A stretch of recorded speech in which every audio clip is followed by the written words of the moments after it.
very vexing situation that some people face and many of our clients have faced over the years and even recently is, say, a school sexual harassment allegations or sexual assault allegations or workplace harassment allegations or sexual assault. So it's a really troubling situation for a person to be in, particularly if you're innocent, I might add. So in this situation, let's say the workplace harassment comes forward first, so the police haven't been notified.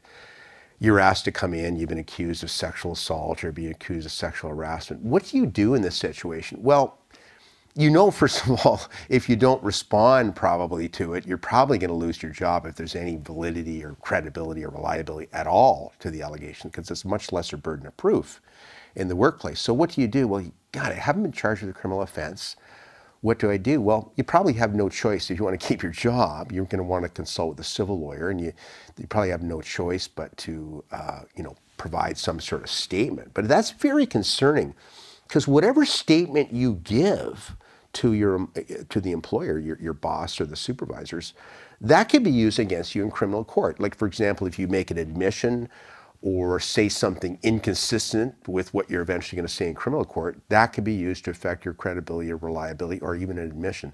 So that's a troubling situation in and of itself, and it can be used potentially against you in criminal court. So for example, the complainant 2 weeks after making the allegation against you at your workplace could go to the police.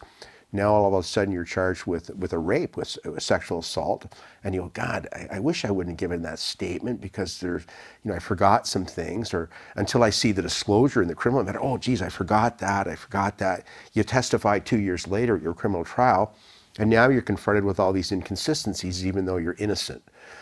So it is troubling, there's no question. The other situation, which we often confront with our clients or face as well, is they're charged with a sexual assault or harassment, whether it's at a college, university, or their workplace. They're charged criminally, and they're simultaneously charged with the college, facing a workplace complaint, a college investigation.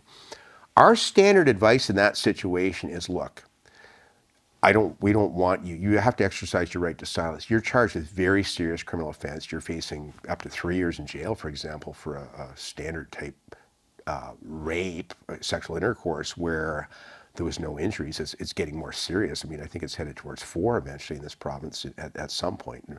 Right now it's heading towards 3, let me put it that way. Do you want to give a statement to preserve your job? Well, you're probably not going to preserve your job. The odds are very low in any event. So that's a really troubling situation. Some clients in that situation, look, I have to be cleared on this. I'm going to try and preserve our job. Others listen to us and don't give a statement. I've seen people who are innocent in this situation give statements to a university body when they're not prepared properly, or to their workplace, testify a year later and go, God, it's hurting them now in criminal court. And I've seen people who I thought were innocent lose their case because of that. So it's a vexing situation. You have to assess each one as a criminal lawyer, give the person the appropriate advice. One piece of good advice is you have a right to remain silent. You may not wish to cooperate because you may not want to hurt your criminal charge. So in a short nutshell, that's a bit of a nuanced approach to this. Every case is different, and we have to go through this for hours with the client about what the proper thing to do in this situation is. Thank you for watching our video. We are absolutely committed to bringing you the best possible criminal and DUI educational videos. If you found this video helpful, please like it and subscribe to our YouTube channel. If you've been charged with a criminal offense in Ontario and require our services, please click on the link in the description below.